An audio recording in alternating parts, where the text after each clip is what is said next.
folks, Vitek here from Wani, and with us today we have the legend himself, Mr. Chris Barnes of 6 Feet Under, a gruesome monster. How are you doing, sir? Doing great. A new graveyard classic is back after, almost 5 years. The Number of Priests on May 27th. We still have 2 to 3 more weeks to go. How excited are you to finally churn out a cover album after 5 years? Oh, it's a real good album. I'm really happy with the way it turned out, and having a good time promoting it. And we already have an Invader as a single already out, a classic Judas Priest song. How's been the response? Did you try to find out like how are the fans, reacting to it? We have two singles out right now. We have Never Satisfied, and we have Invader out, and we have Murders in the Rue Morgue coming out next week, I believe. And did you see what sort of response you're getting from the fans? Yeah, people that contact me personally that I've seen, responses like that, like on Twitter and stuff, looks pretty good. I mean, people are digging it. People that I respect, who I respect opinions of, seem to like it. So that's cool. Obviously, you had 3 albums over the period of time which is released. So was it like sort of does it get difficult for you to figure out which songs you wanna pick out, because the discography of these 2 bands is immense, it. So I know it's been picked up by Brian.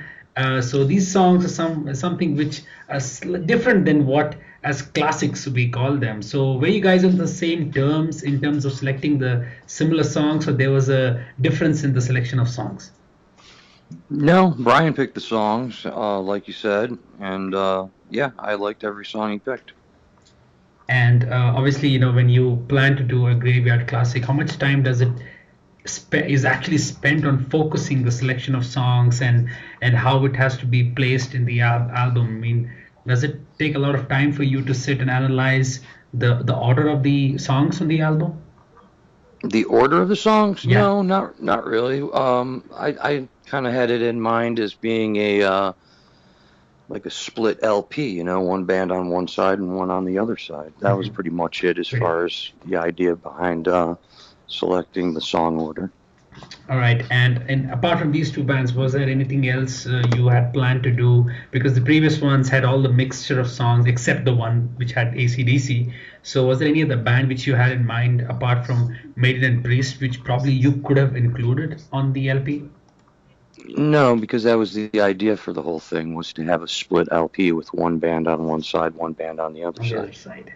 All right, and it looks like you like this collaboration which you have with Josh and Ray. I mean, they have their own band as well, and I like what you guys did on the previous album and now with Graveyard Classic. Does it get more comfortable now to have those guys only in the studio and not on road?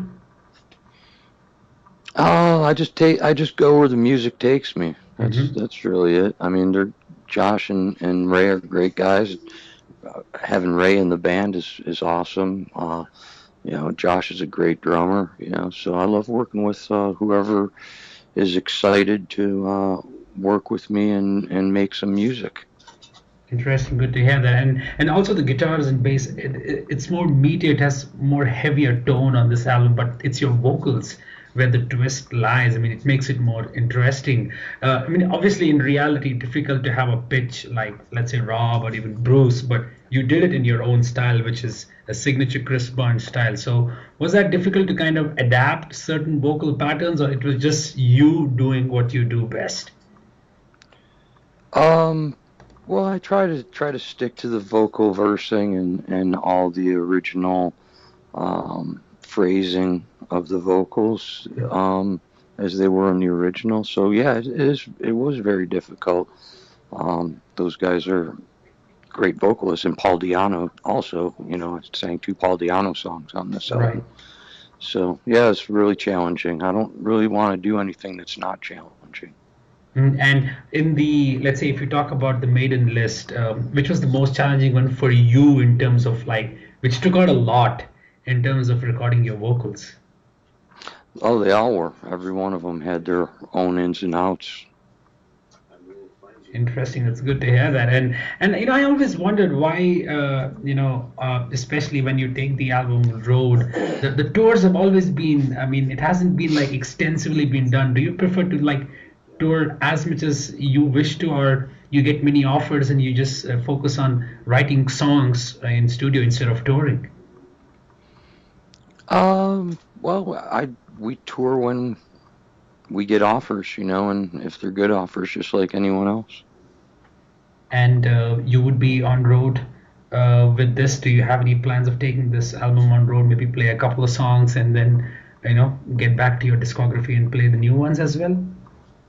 Oh, we're going to be doing some tour dates in beginning of July, end of June over in Europe and around the festivals and stuff. And we're going to be doing a whole tour of cover songs, Graveyard Classics, the tour.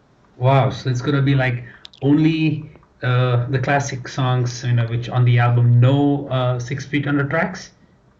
All cover songs, yeah. All cover songs. Excellent, good to hear that. And Chris, you've been very much straightforward in terms of your approach. I mean, fans have always been two thoughts about your vocals, but you never cared. I mean, diehard 6 Feet Under fans know what Chris Ponce does best.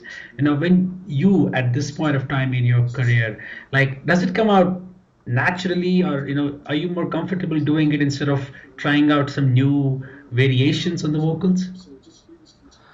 I always just take it one song at a time and try to accommodate the music with the best vocal sound I can. Sounds good. And has anything been written for 6 Feet Under as, let's say, an upcoming album, maybe next year or something? Yeah, we've got some new material that we're working on and should be something out next year. Wow, so we are going to have like a year-by-year album from Chris Barnes almost now. I try to keep busy, man, for sure. That's good. Now, is there something which you wish to do? Probably even after 2 decades. I mean, you've written a lot of songs, a lot of memorable ones, which fans sing along, scream along when you play them live. Is there something you still wish to do, outside the 6 Feet Under horizon? No, not really. My focus is with this band only. And if, let's say, you had to collaborate with any other band in this world, which would be like a great collaboration, which one would you pick? I don't really have any aspirations for that at all. I'm just kind of taking it as it comes. Awesome, good to hear that. I like this approach of yours. And Chris, any North American tour planned after you're done with the Europe? Not right now. There's talk of it. There's, I guess people are kind of putting some ideas together, but nothing solid right at this moment. But we're hoping to get that together soon. That's good to hear. And over the period of time, do you listen to the other music that comes out, like all the new death metal bands in the scene, who have inspired, from your vocals, from your songs? I listen to all different types of music. So I mean, whatever seems interesting, I'll check out. All right, that's good to hear. And if you would have to, let's say, define the Graveyard Classic, the Number of the Priest, in just one sentence, how would you do that?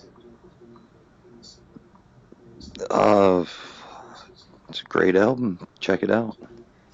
Thanks, man. Thanks a lot. Always had a great time having a chat with you. I look forward to catch you. Probably if you're coming somewhere towards Hamburg, it would be great to meet and see you guys live playing the classics. Right on. Okay, thanks a lot. You take care of yourself. Catch you soon. Bye.